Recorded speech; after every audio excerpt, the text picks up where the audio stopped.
Praise the Lord. What man is he that liveth, and shall not see death? Shall he deliver his soul from the hand of the grave? Ayan.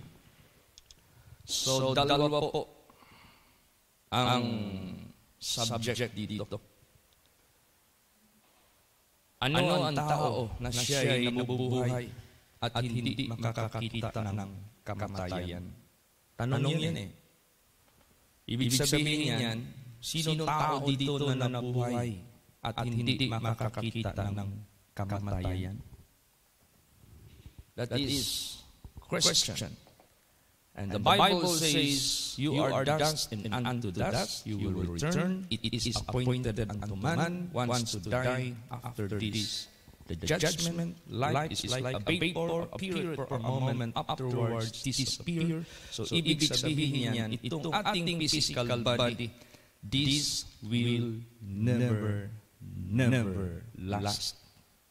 But this is bound to die and to stop from its existence.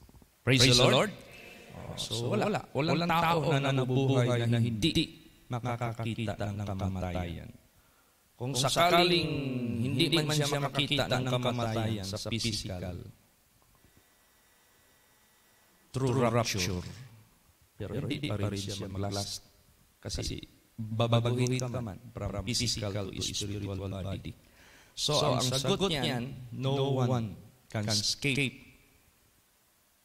sa kamatayang physical, sa paghinto sa physical existence. Walang exempted. Lahat.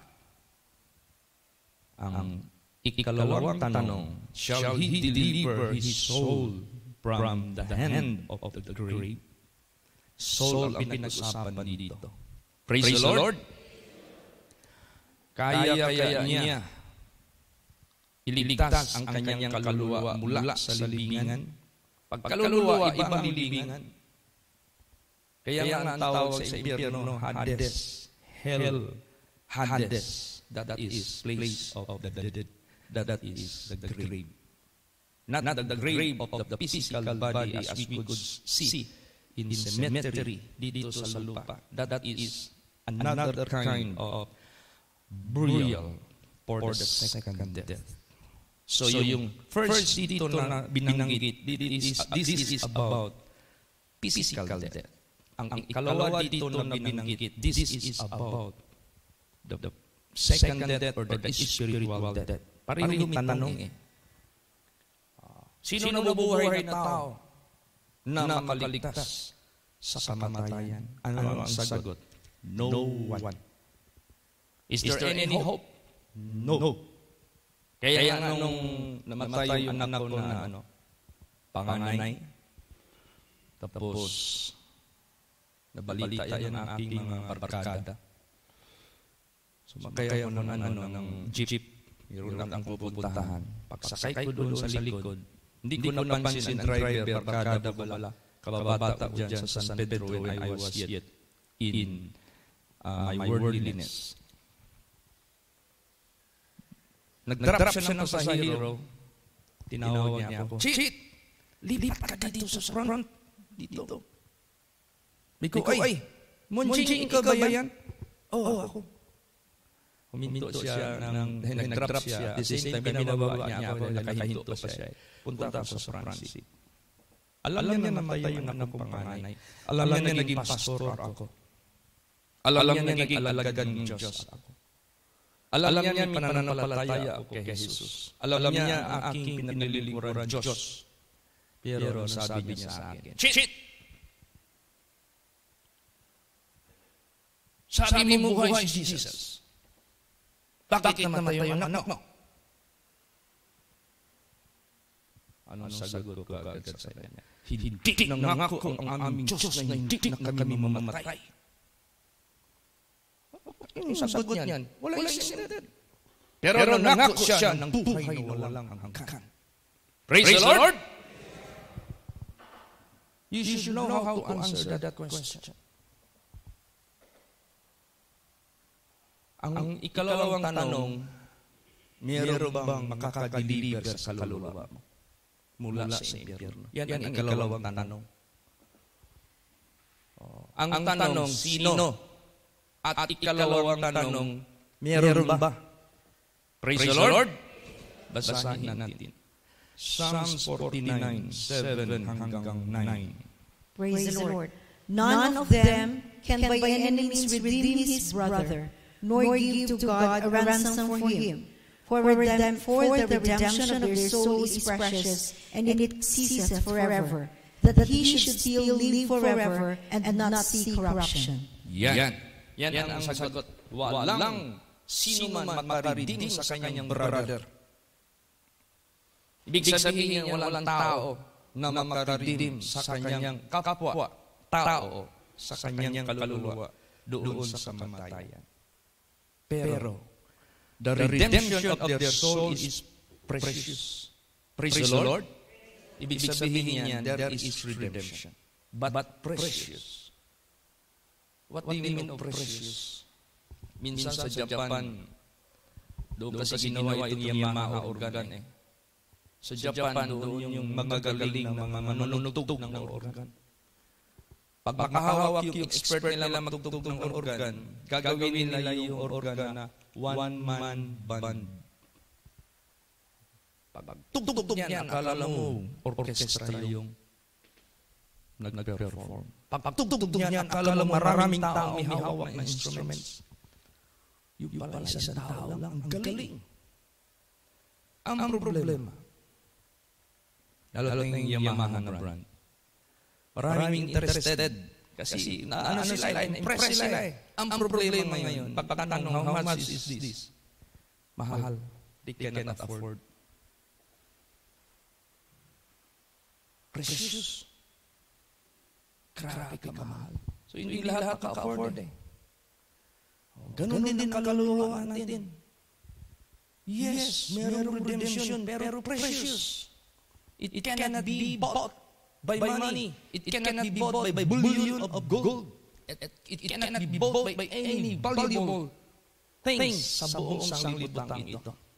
But it could only be bought or redeemed by the precious blood. That's why yung blood ni Jesus dinugtungan ng precious. Praise the Lord. Why precious?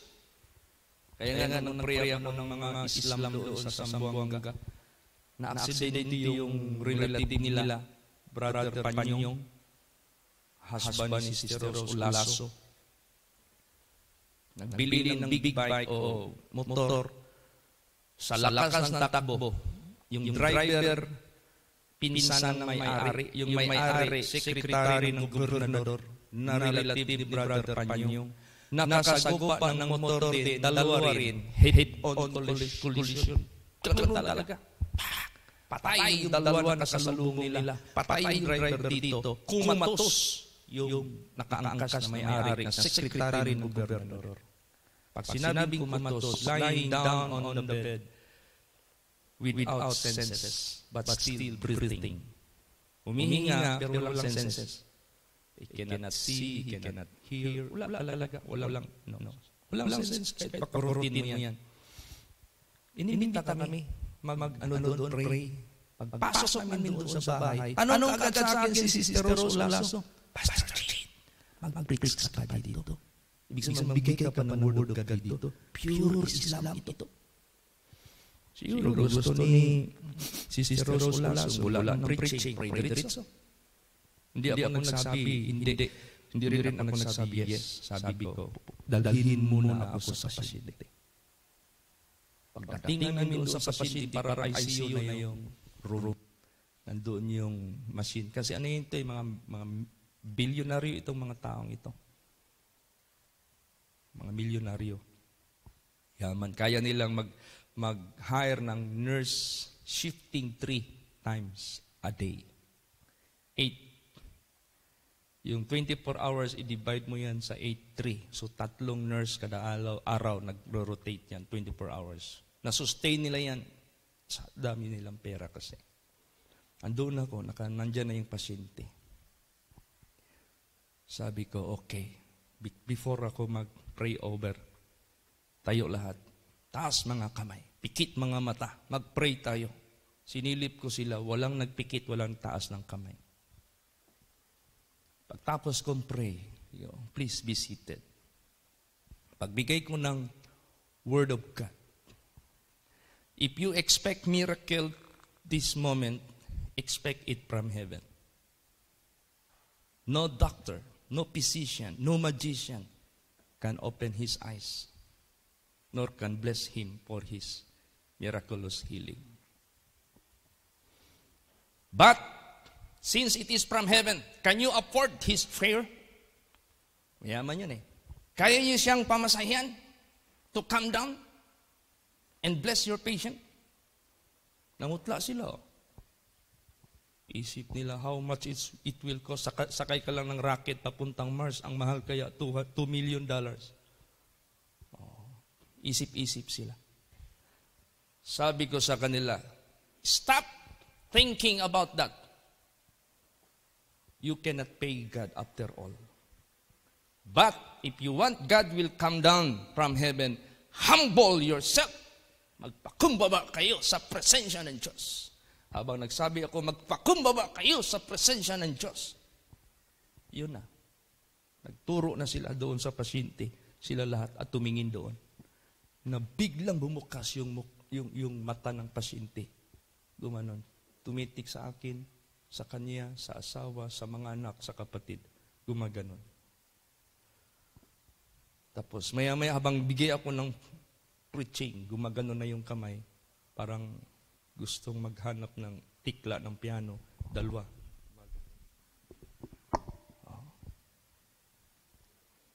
Kaya si Jesus, yung dugo niya, buhay niya yan, precious masyado yan. Galing yan sa langit eh. You cannot afford to pay it. Praise the Lord.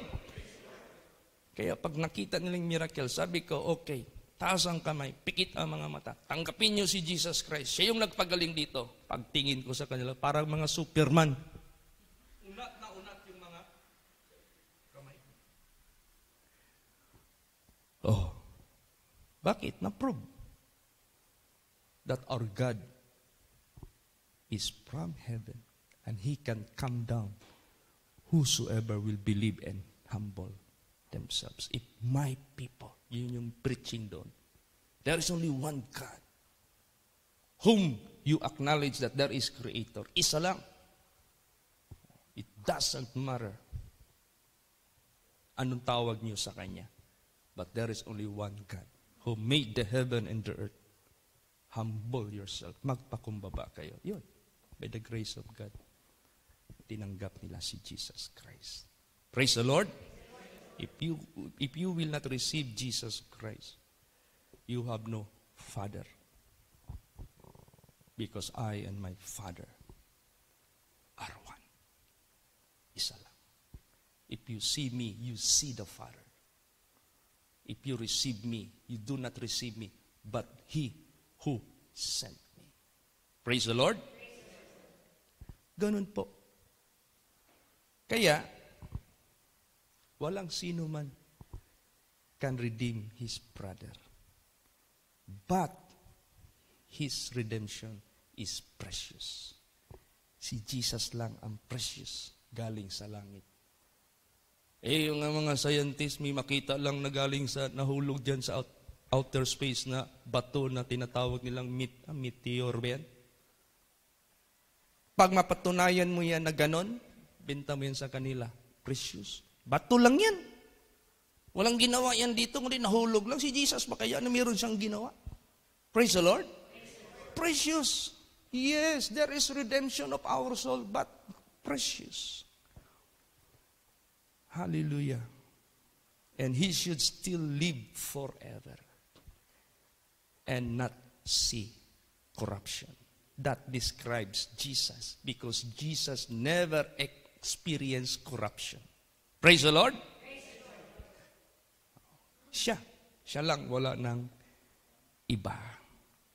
Sino yan siya? Basa. Psalms 49:15. Praise the Lord. But God will redeem my soul from the power of the grave, for He shall receive me.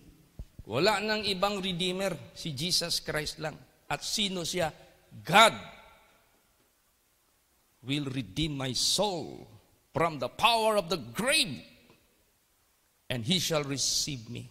Ibig sabihin yan, if you are being redeemed from the power of the grave of your soul, which is hell, saan ka papunta? You will be accepted by your Creator. Where Jesus said, where I am, there ye may be also. Let no man trouble you. Be not be troubled, neither let it be afraid. For in my Father's house are many mansions, and if it were not so, I would have told you, I go and prepare a place for you, so that where I am, there ye may be also. O yung pag i-receive ka doon, kung saan siya, nandoon siya sa langit, doon ka rin papunta sa kaharian ng Diyos. Praise the Lord. Ganun po ka-importante.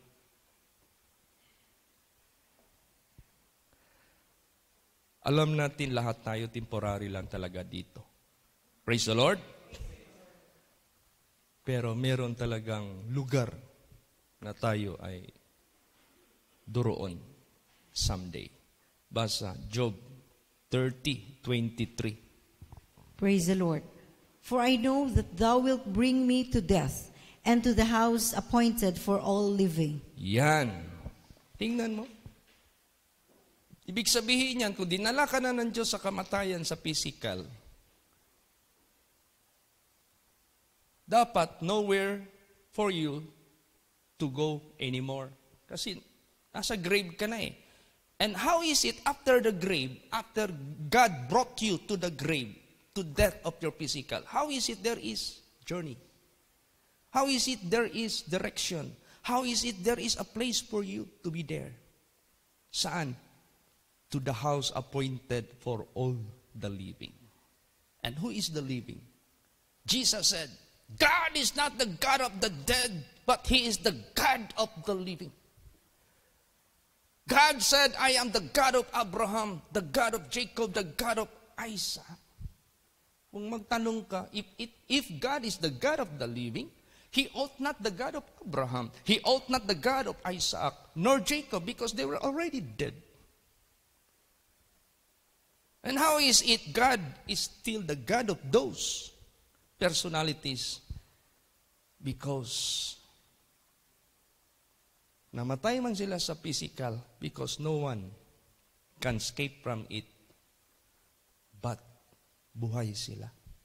Nanatili silang buhay sa presensya ng Diyos. There is no death in the path of the righteous. Praise the Lord.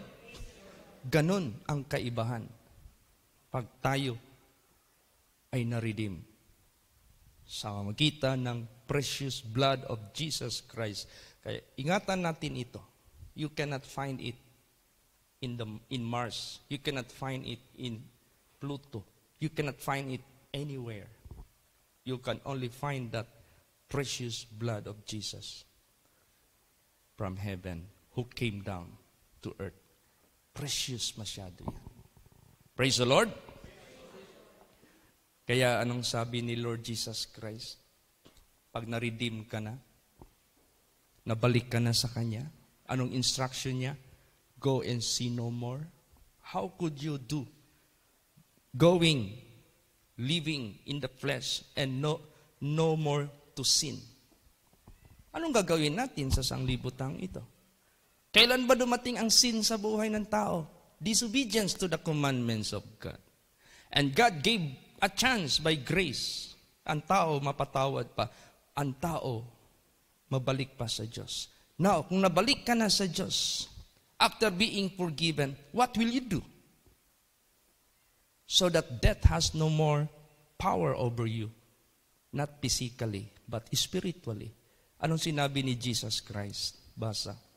John 8:51. Praise the Lord. Verily, verily, I say unto you, if a man keep my saying, he shall never see death. Yan. Obedience. Praise the Lord. How can you obey God? Not by your own. Sinabi na yan dito. Salvation, or we are saved by grace. We are saved by faith. We are saved through our Lord Jesus Christ, not of works, lest any man should boast. It is not yourselves, but it is the gift of God to those who believe and trust God. So, it is a matter of emptying yourself and filling yourself. How do you empty yourself? Hate Satan, judge Satan, condemn Satan. Cast out Satan by yourself? No, do not cast out Satan by yourself. You have no power at all against Satan. What is the way? Humble yourself under the mighty hand of God. Resist the devil and he will flee from you. Because without God, you can do nothing. Praise the Lord. Now, refill yourself. Empty ka na. Because it was already cast out by humbling yourself under the mighty hand of God. Then as you resist the devil, they will flee from you. They will never remain in you. Then fill up your body. O God, come unto me. Dwell in me. Restore the ownership of myself. Ibalik mo ang iyong pagka-owner sa buhay ko. I am no longer of your enemy. I am back to you. Therefore, take over into my life. Kayo na ang mag-take over sa buhay ko. Doon pa matutupad. Makakip ka sa commandments ng Diyos through Jesus Christ. Praise the Lord. Tingnan mo mayroong tao dito na kung hindi ka man mamatay sa physical, is there any hope for you to be transformed or to be translated para hindi ka na magkita ng corruption? Parang buhay ni Lord Jesus Christ, hindi na nakaranas ng corruption. Kasi two option yung ng Diyos pag-translate, pag-transform by death and by rapture. Basahin natin, may tao dito na hindi na dumaan ng kamatayan. Hebrews 11:5. Praise the Lord.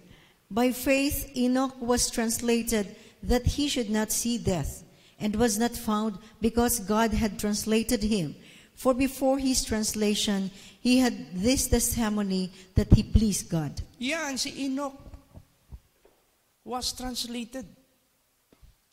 He did not experience death because, according to his testimony, he pleased God. Praise the Lord. Na-please niya ang Diyos. And how it was? Paano nangyari na na-please niya ang Diyos? Basa. Genesis 5:22 hanggang 24. Praise the Lord. And Enoch walked with God after he begot Methuselah 300 years, and begot sons and daughters. And all the days of Enoch was 365.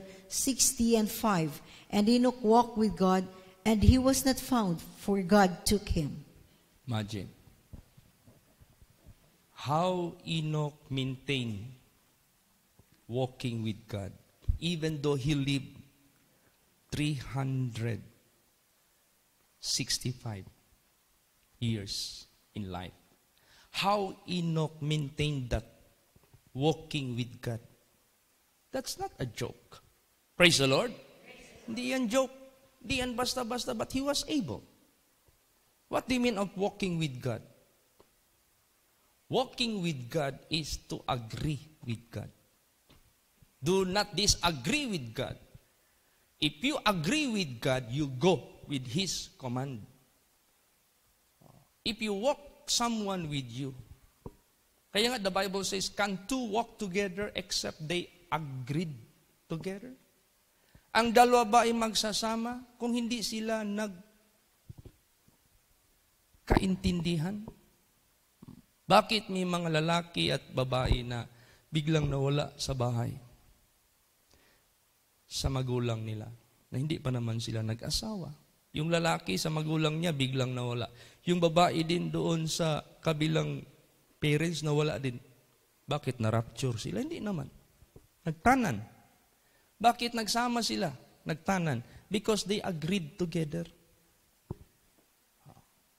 Pero hindi maganda yung klaseng pag-agree nila, hindi maganda. Pero the point is that you cannot walk together except you agree each other. So, Noah walked with God because he agreed all the way with God. Praise the Lord. Yun ang gusto ng Diyos sa buhay natin. We are all candidates of rapture because we are still living. Praise the Lord. If you want to experience rapture, then do not disagree with God. Do not ever walk apart from God. Huwag kang lumakad hiwalay sa Diyos. You must always walking together with God. Praise the Lord. Para secured tayo. Yung inawit natin kanina. Kaya nga, there was a time na may dumating, huli place na ako, hindi pa ako pastor, member pa lang ako. May dumating akong kababata, si Popoy Arinas. Galing Canada. Doon na siya lumaki, doon na nagtrabaho. It so happened, bumisita dito sa Pilipinas. Nagkwento! Anong experience niya sa Canada? And I want to bring him to Christ. So sumakay ako sa kotse niya. And it is my process na iiwin ko siya kay Christ. Kaso ako man ang iwiwin niya. Uminto siya dyan sa San Pedro. Merong hagdanan. Pagsama ko, in the middle of the stairs, na-notice ko, chicks ang aming punta doon. Secret masyado na ano.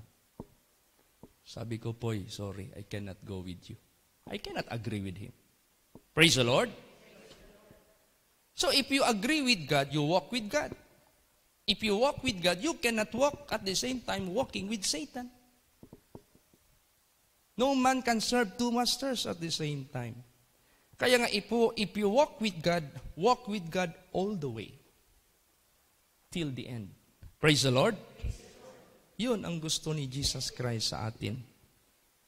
Kaya, yun namang nalibing na, nauna na sa atin. Pag namatay sila, faithfully, honestly, without sin, no problem. At sa rapture, huwag niyong sabihin, mauna tayo sa kanila.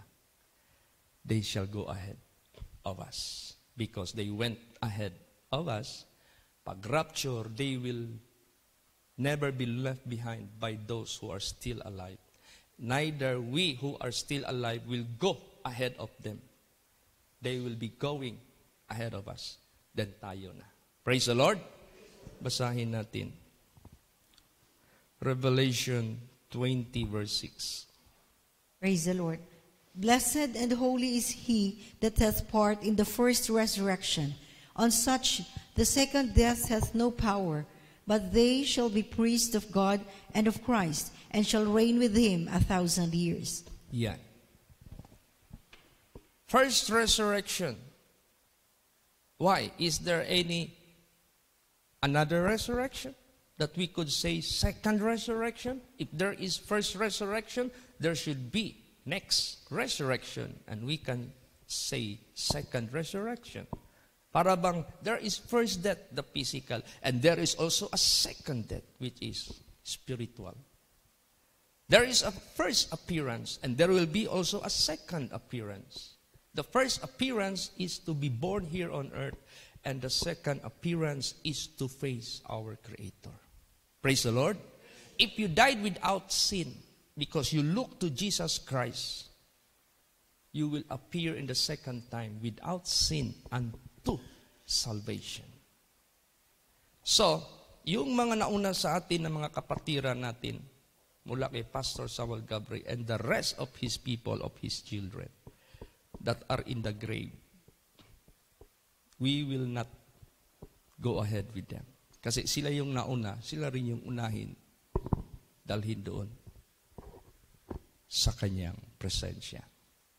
But, in a twinkling of an eye, we shall be changed. Pero nandoon na sila, hahabol tayo sa kanila. We shall be together with them. Ganun. Pag na-redeem ka na, there is already air ticket. Praise the Lord! May air ticket ka na. Oh, how could you go to Manila from Davao? How do you expect it? How it will take? And how many hours it will take? Ang layo-layo kayo ng Manila. But if you have air ticket, nagpaalam ka dito, maya-maya ka na, Pastor, we arrive in NAIA Terminal 3 safely.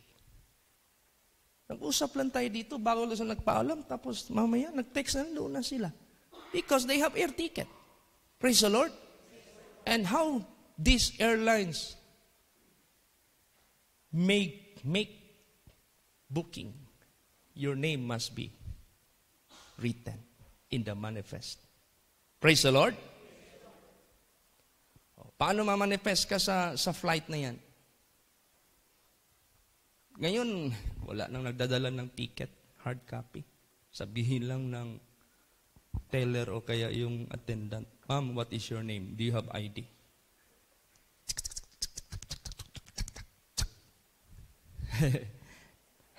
Nandoon na. Oh, ma'am, meron ka palang baggage 20 kilos. Saan yung mo? Alam na alam. Praise the Lord. Kaya tayo, kailangan. Alam mo, nakausap ko yung military na nag-retire, yung first cousin ni Sister Neneng. Sabi ko, yun daw ang kapatid ni Sister Emelda, nandoon daw sa Awang, Cotabato. Kasi sila raw yung supplier ng uniform ng lahat ng mga armies and PNP. Malaking kontrata yan. Sabi ko, Sir, you know, Awang in my life cannot be forgotten. You know why? That is the most memorable place for me. You know why? My first time nakasakay ng eroplano is Awang. Bakit Awang? Kasi nung una, awang-awa tayo sa ating kalagayan. We cannot be in any flight of an airlines. Dahil yung commercial ba, wala tayong ganun eh. PAL pa kasi noon. Kaya mahal na mahal, wala silang kompetensya. Noon, gusto mong magtipid, magbailan ka. Or magpa-plane ka. Ngayon, huwag ka nang mag-bus, huwag ka nang magpa-plane, mag-commercial ka, makamura ka pa. Baliktad na. Praise the Lord. Kaya, first time ko makasakay ng eroplano, pa-plane. Diyan sa Awang. Nag-share ngayon yung experience. Alam mo, Pastor, totoo lang, kahit army kami, official kami. Magpunta kami dyan sa anong airport para mag-avail ng flight, papuntang saan kami gusto magpunta. Pag wala kami sa manifesto, kahit civilian ka, basta na sa manifesto ka, kayang gawin ng aming commander, iwan kayo. Sino ang nasa manifesto, kahit civilian yan, sila ang priority. Praise the Lord. Oh. So, you want to be manifest or to be manifested in manifesto? Ano ba yung manifesto? Doon nakalis yung manifest na mga kapangalan. Walk with God. Praise the Lord. Para anytime may flight na, nakamanifest ka na. Magbiyahe ka na. Praise the Lord. Ganon ang gusto ng ating Panginoong Diyos. Kaya, ito si Paul, nagka-problema siya. Paano daw mangyari sa buhay niya na makahinto siya sa paggawa ng kasalanan? Basahin natin yan. Romans 7:15 hanggang 17. Praise the Lord. For what which I do, I allow not. For what I would, that I do not. But what I hate, that I do. If then I do that which I would not, I consent unto the law that it is good. Now, then it is no more that I that do it, but sin that dwelleth in me. Yan. Oh, so ibig sabihin yan, Paul made his best not to commit sin. But how is it? The things that he hate, that He do. The things that is good that He cannot do. Kaya tayo, nakikinig tayo ng Word of God. Sabihin natin, Lord, I promise, I will not do it again. I am reprimanded by the Word of God. Pagdating mo kung saan ka magpunta, bakit nagagawa mo pa rin? Pakinig ka na naman sa Word of God, na-rebuke ka naman, nag-promise ka naman, Lord, I will not do it again. And how come, pagdating ng actual na, makukumit mo pa rin the same mistake? Paul said, it is no longer me or I that do it, but it is the sin that dwelleth in me. So anong gusto ni Jesus Christ? The moment you are being reproved, right away, cast out devil. Judge Satan. I-judge mo na si Satanas. Condemn Satan in yourself. Let him be cast out through Jesus Christ. Tingnan natin. Kung pabalik-balik ka pa ba sa kasalanan? Hindi na. Kaya anong sabi ni Paul? O wretch I am. Basa. Romans 7:24. Praise the Lord. O wretched man that I am, who shall deliver me from the body of this death? Yan. Sabi niya, paano ito? Yung masama na ayaw kong gawin, yun ang nagagawa ko. Yung mabuti na alam ko na mabuti, yun ang hindi ko nagagawa. Because hindi na ako ang siyang gumagawa, kundi yung kasalanan na nasa loob ko, that dwelleth in me. O wretch I am, who shall deliver me from this body of death? Who? Verse 25, Masa. Praise the Lord. I thank God through Jesus Christ our Lord. So then, with the mind, I myself serve the law of God, but with the flesh, the law of sin. Yan. There is a matter of shifting. Anong shifting? Isi-shift mo lang ba? Sabi niya, thanks to our Lord Jesus Christ. Sabi niya. Ibig sabihin niyan, there is hope in Christ Jesus. There is deliverance in Christ Jesus. There is redemption in Christ Jesus. But still, the choice is still yours. Praise the Lord.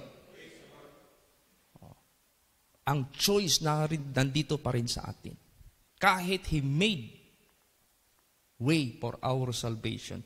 Kahit He made redemption for our redemption. Kahit He made way na hindi na tayo magkasala, but still the choice dito pa rin sa atin. Praise the Lord. What is choice? Making a decision to choose. Nandito pa rin sa atin. Kaya nga sabi nga ni Paul, I thank God through Jesus Christ our Lord because there is a chance. So then with the mind of myself serve the law of God. Kung yung isip mo, ang paglingkuran mo, yung law of God, meaning to say, you let God rule in your life. You choose God to rule in your life. Meron pa, but with the flesh. Pag natiliin mo yung flesh mo, siya pa rin ang masunod. Hindi si Kristo, hindi ang Diyos. Sino ang isi-serve mo? The law of sin. Hindi ka na maalis dyan. Basta lalakad ka sa flesh. Law of sin ang isi-serve mo sa buhay mo. So the choice is still yours, still mine. Praise the Lord. This is a matter of choosing. Pili ka lang. Kaya nga sabi ng Diyos, behold, I set before you two things, life and death, curse and blessing. Anong nirecommend ng Diyos? Choose life. Praise the Lord. Oh. Kaso, si Taning, nandyan.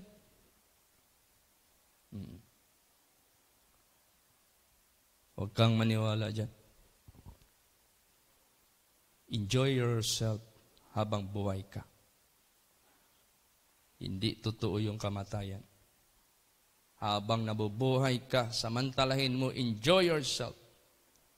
Ikaw naman, hindi mo pinupokus yung concentration mo sa sinasalita ng Diyos. Doon ka na-attract sa scammer. Alam yung mga scammer? Minsan may dumating sa cellphone ko. We are hiring. And the salary is this.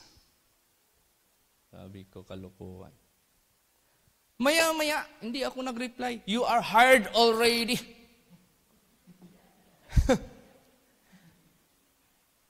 Hard na ako, hindi nga ako nag-apply. Kasi pag pinindot mo yun, mag-offer yun ang mag-offer. Pagkakagat ka, nako, sigurado.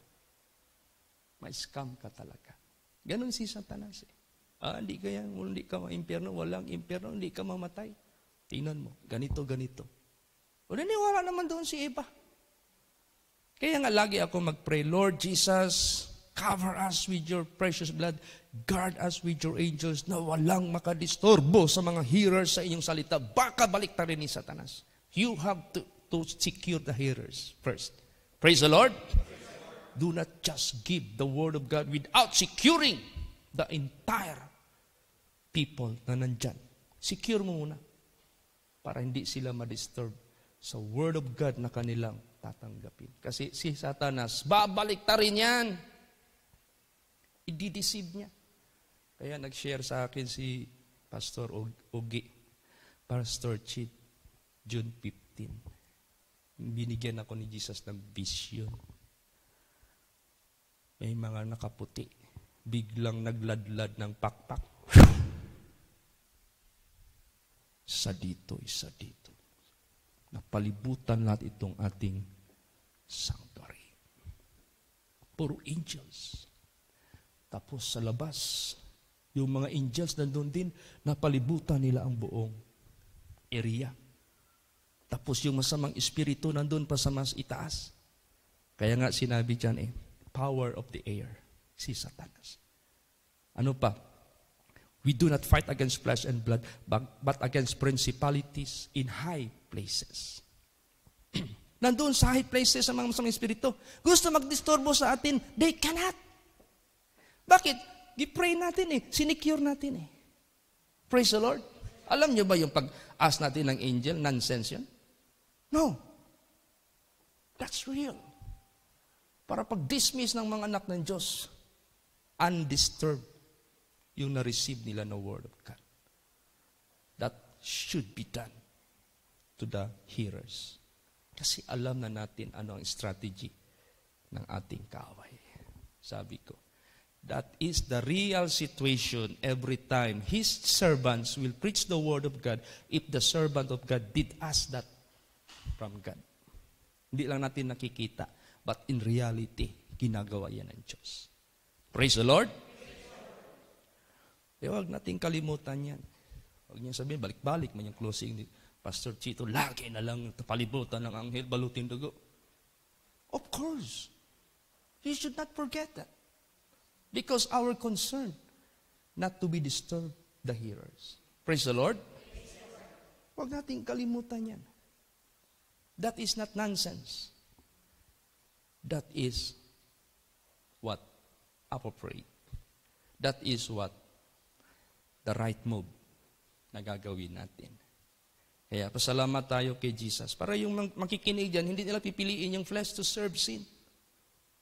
Kasi undisturbed sila Pero disturb yan, kahit pa anong i-preach mo dyan. Babalik ta rin yan ni Satanas. Paglabas niyan, ayaw pa rin nila mag-serve sa law of God, doon sa law of sin. Kasi while hearing the word of God, si Satanas nandyan, babalik ta rin yan. Kaya, pasalamat tayo kay Jesus Christ. Natuto tayo pumili ng tama. Praise the Lord. It is our choice.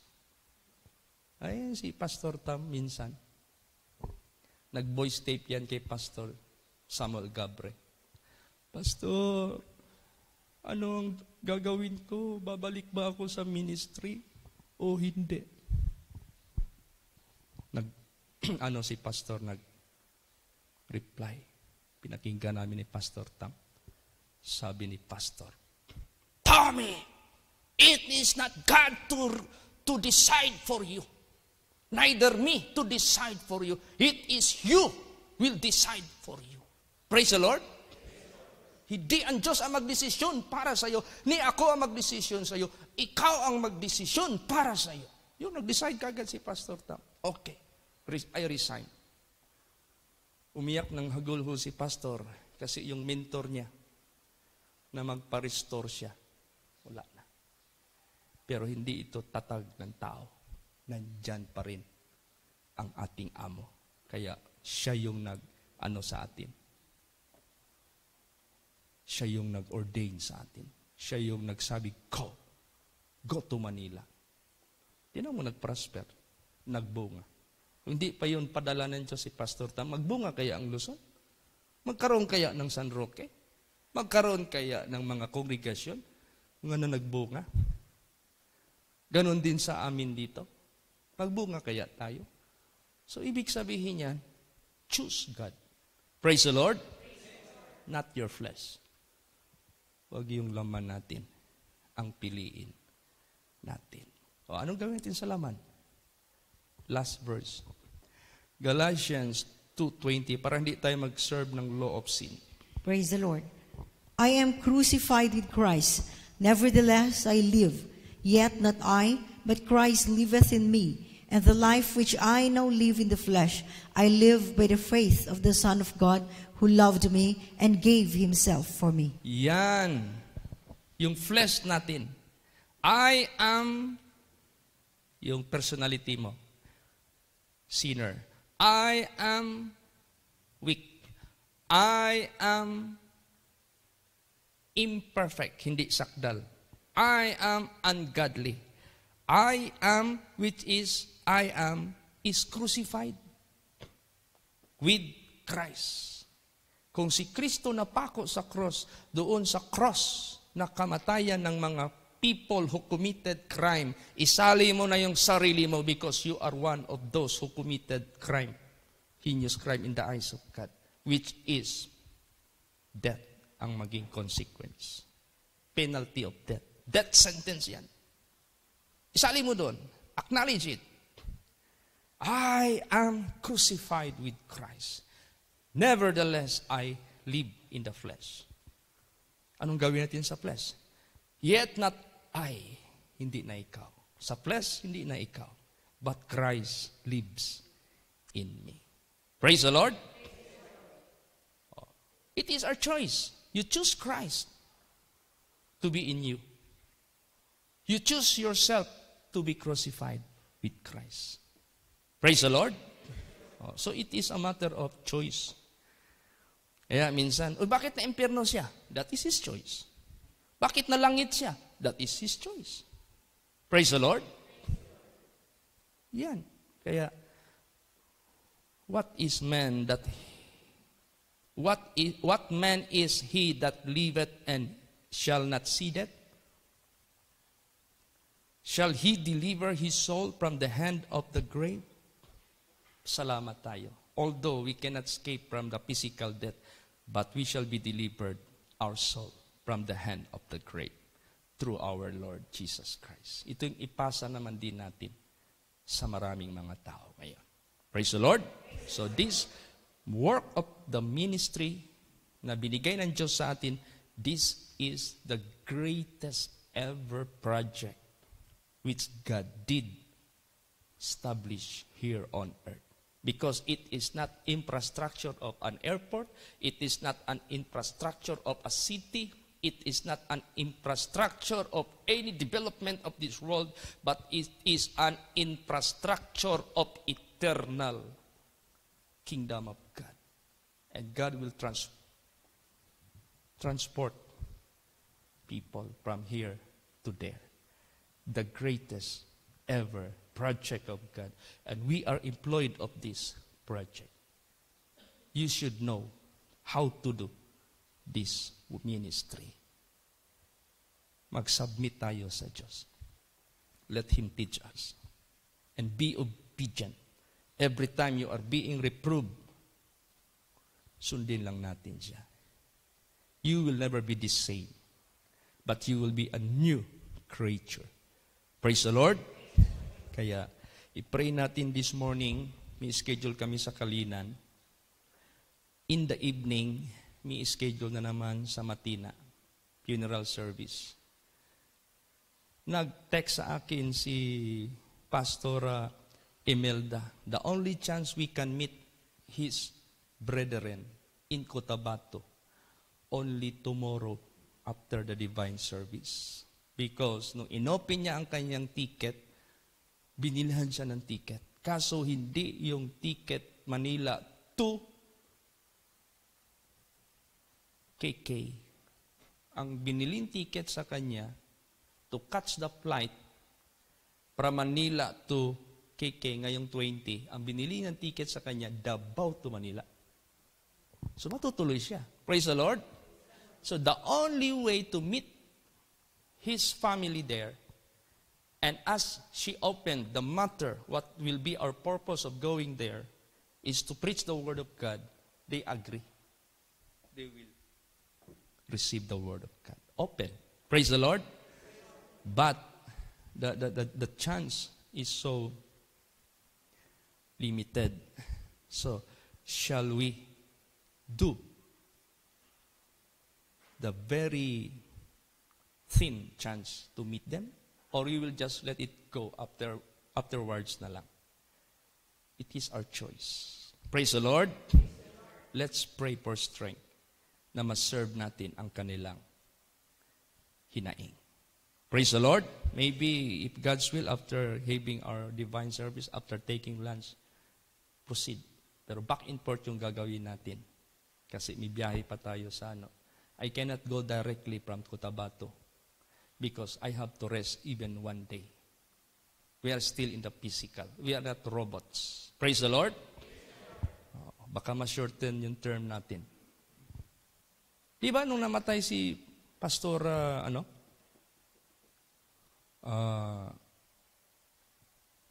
yung unang missionary kinuha ni Jesus? Sister Lily, Pastora Lily. Pastora na natin yan kasi yun ang standard natin ngayon. Pastora Lily. Nakinig ako sa Revelation. Anong sabi ni Jesus? Huwag niyong abusuhin yung katawan ninyo. Praise the Lord. Huwag niyo abusuhin yung katawan ninyo. Kasi ang ginagawa niya, kahit milagnat ligo, kasi nandyan naman daw si Jesus. Pag milagnat ligo, kasi si Jesus naman nandyan. Anong sabi ni Jesus? Huwag niyong abusuhin ang inyong physical body. Praise the Lord. Alam mo ng panis, kainin mo pa, dahil nandyan si Jesus. Tingnan mo, nakakain ako ng panis pagpunta ka ng Tugigaraw. Napahiyaan kaya ako, hindi ko na lang sabihin. Praise the Lord. Panis kasi yung nakain ko. Do not abuse. Bakit? Sabihin mo, oy, sili. Sili, wala kang hanghang. In Jesus' name, pagkain mo, mawala yung hanghang. Huwag mong i-abuse. Binigyan tayo ng Diyos ng common sense. Praise the Lord. Dahil urgency, wala nang ibang choice. So, serve it. Tapos nag-text na naman sa akin si Pastora Neneng Waiko Cañete. Pastor Chit, nag-text sa akin ang kapatid ko, nagpupo siya ng dugo. Papuntahin ka agad tayo doon. Ano, kitay mo ilok? Okay lang, wala tayong schedule. Praise the Lord. Because stay there. Kontrolado ka ng Diyos. Meron pa kaming schedule sa Kalinan. Mamayang gabi, meron pa doon. Kinabukasan, Cotabato. Then maybe after this, we will visit you in His time. Praise the Lord. I-pray na lang natin siya. Lord, kontrolin mo. That pagpupo niya ng dugo, this is not for her immediate death. Hindi ito yung sign na mamamatay na siya kaagad. Prolong her life, Jesus. I-pray natin. I-hold ni Jesus. Praise the Lord. Meron tinatawag na holding departure. Ipa-hold natin yung departure. Di ba? Meron ganon. May kaso ka, magpunta ka ng labas, i-hold ka. Oy, hold ang departure mo. You cannot take that flight. Pero ibang kaso yon. Ito, dahil hindi pa tayo makapunta doon, i-hold natin yung departure, ihingiin natin kay Jesus. Praise the Lord. Yun na lang ating gagawin. Para lang ma-serve yung mga nauna. So, we will not neglect. We will not turn down the request. But since merong mga nauna, urgent din ito. Praise the Lord. So, sabihin mo lang, Sister Neneng, filled pa yung schedule ni Pastor Chit. Don't worry. God will take care of you. We will meet there. Makikita tayo dyan. Yan ang i-pray natin ngayong morning. At kung sino pa yung magbiyahe, God will take care of you. So, i-pray nyo. Yung gustong magtingin ng mga magandang lugar, mag-pray kayo na may magamit kayong sasakyan kasi busy ang natin, linya. Praise the Lord. Oo. Kung gusto nyo makakita, sama kayo sa aming mission. Marami kaming madadaanan na iba-ibang lugar. Praise the Lord. Oo. Kaya magpunta kami ng US, Canada. Diyan pa ako makabakasyon. Mission with vacation. Praise the Lord. Minsan pag makita ng mga classmates ko, grabe ka naman, Chit. Kahapon US ka, kinabukasan, Canada ka na naman. How come? Grabing bakasyon mo. This is mission with vacation. Praise the Lord. Habang gumagawa tayo ng mission, vacation na rin at the same time. Nakasakay ka, Mr. J, ng tren. Hindi pa nakasakay si Brad Bernard sa Reddit and family ng tren dyan sa Canada. Yung tren na malayo at 20 hours. Sila hindi pa, kami nakasakay na. Pastor Chit, hindi yung nasakyan, hindi pa namin nasakyan yan. Anong experience namin doon? Simple lang. Sakay na kami ng tren. From Edmonton to Winnipeg. Layo yan, mga 23 hours. Upo ka lang. Mahal man yung sleepers. Anong sleepers? Hindi yung tsinelas, ha? Yung pwede kang mahiga ba para matulog. Tawag yan sleepers. Praise the Lord. Meron tao, nagyaya, nagdala ng parang mino.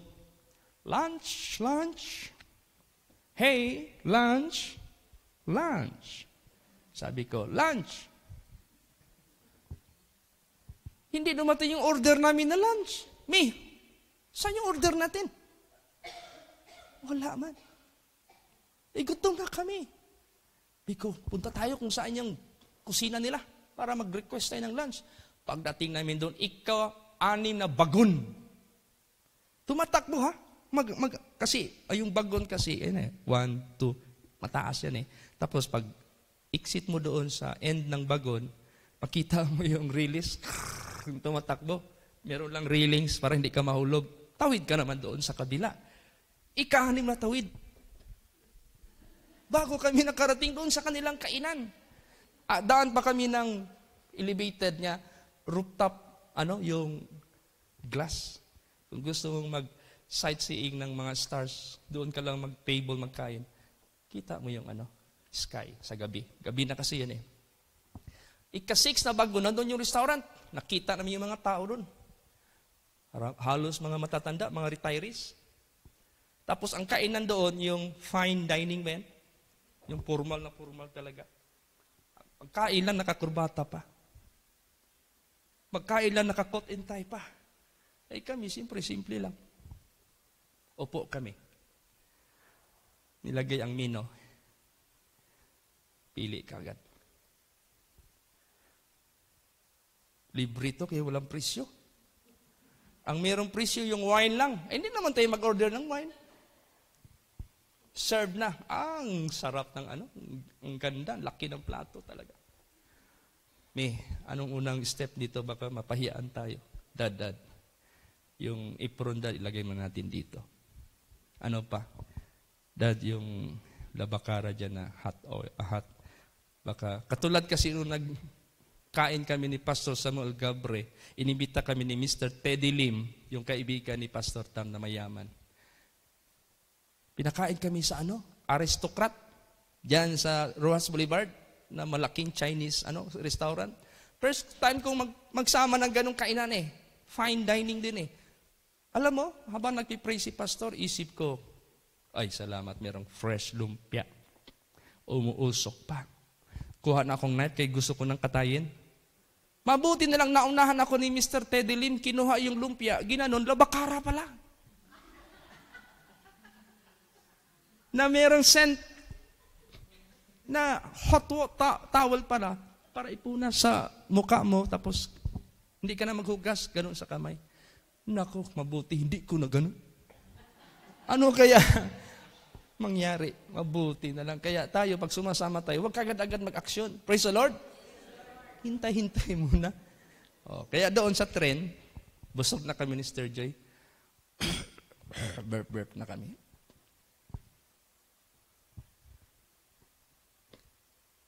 Okay na na-serve na yung lunch na order natin. Akala ko kasama sa pasahe namin. Wala ba akong nakita na may cashier doon? Wala talaga. Uwi na kami sa ika-6 na bagon. Yung numbers ng chair, ng seat namin. Pak! Maya-maya may dumating. Hey! You did not pay your lunch! Me! Nakahiya talaga. Sabi ko, I thought it's free. Free? Lalo na ako napahiya. Sabi ko, how much is our bill? Ganito, 45 Canadian dollars sa aming dala. Okay, take 50. Take the change. Keep the change. Para masaulian. Praise the Lord. Kumisa lang. Grabing experience ito. Kaya, ganon. Mission with vacation. Praise the Lord. Tapos magsakay ka ng eroplano pag winter. Matagal kayong mag-take off. Bakit? May bumbiro maglapit sa eroplano. Akala mo nasunog na yung eroplano? Hindi. Ididipros nila ang mechanism ng mga pakpak. Bubuhusan niya ng tubig. Tagal. Kasi pag hindi ang dinipros, kahit ganunin ng pilot na para magganon. Hindi na yan makaano kasi nag-plug Nag-plug yung Hindi ko iba dito Hindi ko na-experience sa Philippines ito. Dito lang ito. Kasi minsan, pag winter doon, 2 digits. Negative 32. Yung freezer, pag mag-negative 1, mag-ice na. Doon, negative 32. Mag-ihi ka sa kali, magtigas na yung ihi mo. Paano tapusin? Baliin mo lang. Oo. Si Gay-Gay, naliko. Basta ang buhok, hindi nag-dryer. Paglabas doon yung buhok niya gumanon. Parang walis. Sabi niya, ba't mabigat? Pag gano'n niya, nabalik. Kumuha siya ng tubig na mainit. Tinaboy niya sa labas sa bahay nila. Binidyo niya yun Init ha? Pagtaboy, ayos diretso yan. Sa sobrang lamig. Kaya, mission with vacation. Praise the Lord! Gusto kong dalhin itong mga Taginod family doon sa mountain resort. I-discuss lang natin yan. Praise the Lord! Okay, saan ba tayo? Last verse na yun, Okay. Nadagdagan ko lang ng konting testimony para naman kahit hindi kayo nakarating doon, ma-feel din ninyo at someday ma-actual nyo na yan. Praise the Lord! Di ba sabi ko sa inyo, kami ni Pastor Tam, anong dinanas namin? God's will. Maranasan. Kayo yung nagsusunod sa namin saan ba kami galing? Diyan, sa baba. Si Pastor lang makakatungtong nito. Saan na kami ngayon? Dito. Kayo, saan kayo? Dito rin. Praise the Lord! Susunod talaga kayo sa yapak namin. In God's appointed time. Sabi ni Sister Remy, Pastor, na ako'y damgo. Nakita ko. May panaginip ako, nakita ko si Brad Chito nakatayo sa pulpito. October 3 ang pitsa, 1990. Boy Pastor, Remy, huwag kang magtitik sa tao. Remy, huwag kang tumitik sa tao. Siyempre, hindi man alam ni Pastor. Kukunin siya June 3. Nagpahayag si Jesus, makatungtong na kami sa pulpit. Nag-celebrate na kami ng October 3, 1990. Nandito na kami sa pulpit. Sumunod kami sa yapak ni Pastor. Kayo din. Praise the Lord. Lahat tayo gagamitin ng Diyos. Pero huwag kayo mag-aspire, mag-abroad para lang magbakasyon ha. Mission, unahin natin ang mission. So, salamat tayo kay Jesus. na-redeem tayo from death. At huwag tayong matakot. There is no death in the path of the righteous. Bakit? Kung mamatay ka, that is not death. Sleeping. Bakit? Meron bang sleeping hindi na magising? Oh. Gisingin ka, resurrection. Pastor, ang tagal namin maghintay. Bakit? May natulog ba? Ma-feel niya ang tagal ng kanyang pagtulog? Hindi.